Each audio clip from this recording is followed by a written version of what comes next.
আসসালামু আলাইকুম।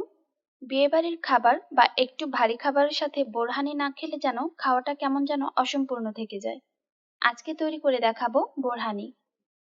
প্রথমে আমি একটি বড় বাটিতে টক দই নিয়ে নিয়েছি। আমি এখানে খোলা টক দই ব্যবহার করেছি। আপনারা চাইলে যেকোনো ব্র্যান্ডের টক দই ব্যবহার করতে পারেন। মনে রাখবেন টক দইয়ের উপর নির্ভর করবে বোরহানির স্বাদ।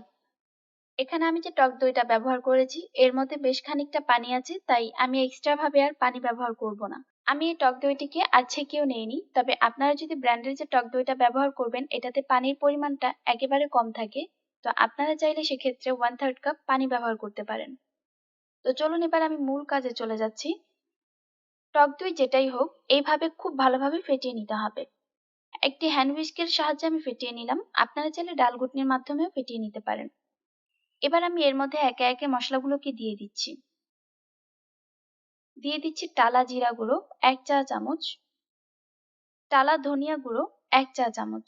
এগুলোকে ইনস্ট্যান্ট দেওয়ার চেষ্টা করবেন, মানে এখন ভেজে গুঁড়ো করে তারপরে দিবেন। সাদা সরিষা দিয়ে দিলাম 1 টেবিল চামচ, আর সাদা গোলমরিচ দিয়ে দিলাম 1 চা চামচ। সাদা গোলমরিচটা দেওয়ার চেষ্টা করবেন, এতে করে টেস্টটা অনেক ভালো আসে। টমেটো সস দিয়ে দিলাম 1 টেবিল চামচ।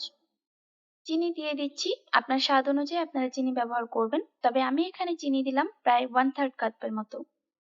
সাদা লবণ দিলাম পরিমাণ মতো, এবং বিট লবণ দিলাম সেটাও পরিমাণ মতো। আমি এখানে সাদা লবণটা হাফ চা চামচ দিয়েছি, আর বিট লবণ দিলাম 1 চা চামচ। সাদা লবণ এবং বিট লবণ আপনার টেস্ট অনুযায়ী বাড়িয়ে বা কমিয়ে দিতে পারেন। এখানে পুদিনা পাতা আর 2টি কাঁচামরিচ এভাবে আমি ব্লেন্ড করে নিয়েছি। একটি চালনির সাহায্যে এভাবে ছেঁকে শুধুমাত্র রসটা নিয়ে নেব। পুদিনা পাতা এখানে প্রায় 1 টেবিল চামচের মতো নিয়েছি, আর কাঁচামরিচ দিয়েছি 2টি। শুধুমাত্র রসটা এখানে দিতে হবে, কোনোভাবেই কিন্তু এর পাতা সহ দেয়া যাবে না। এইবার এই সবগুলোকে একসাথে খুব ভালোভাবে মিশিয়ে নিতে হবে। বোরহানিটা খাওয়ার চেষ্টা করবেন ঠান্ডা ঠান্ডা। আর বোরহানিটা কিন্তু বেশ ঘন, কারণ আমি এর মধ্যে এক্সট্রা ভাবে কোনো পানি অ্যাড করিনি। আগেই বলেছি আমার এখানে টক দইটা অনেকটা পাতলা ছিল।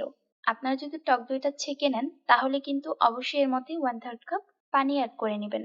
এই তো সেই সাথেই তৈরি হয়ে গেল মজাদার বোরহানি। বোরহানিটা ঠান্ডা ঠান্ডা খাওয়ার চেষ্টা করবেন। আমি এখানে গ্লাসের মধ্যে বোরহানিগুলো নিয়ে ফ্রিজে রেখে দিচ্ছি। প্রায় 1 ঘন্টা পর আমি ইফতারে এটিকে সার্ভ করব। আশা করছি আজকের এই ভিডিওটি আপনাদের ভালো লাগবে। ভালো লাগলে আমার জন্য এবং আমার পরিবারের জন্য দোয়া করবেন। আপনারাও ভালো থাকুন, সুস্থ থাকুন। আসসালামু আলাইকুম।